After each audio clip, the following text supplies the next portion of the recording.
Здравейте, приятели!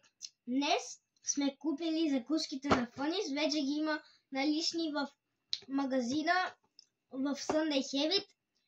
Има ги в София също, има ги в Пловдив, има ги в Варна, има ги в Бургас.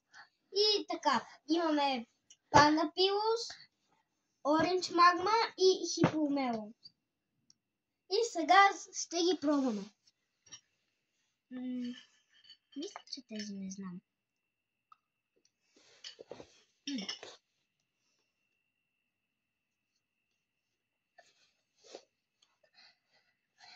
Мамо, аз иска да пробвам.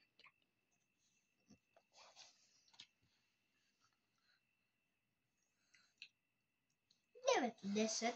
Нещо. Няма много крем отвътре. Като ги щупиш, аз ям. Пробвам от тези. Офи, не ми осета.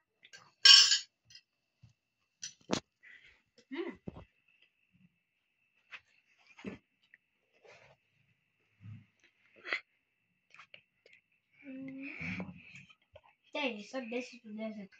Хубави са. А и маршмелото е доста хубаво. А и някакво коряво като чип за хрупка. Доста добре си върви за закуската. И пробваме също и Ocean Magma.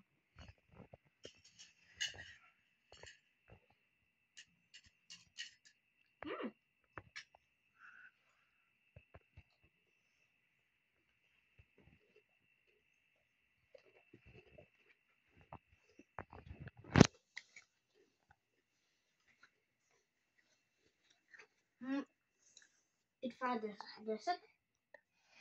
На това му дадо 9, защото ето пред камерата.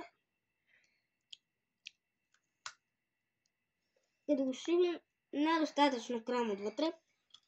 И за това. Иначе са добри да се ядат и така като нещо като хрупавки, като чипс. Да се ядат така. Пак са вкусни. Чао! И ще се видим в още яки клипчета.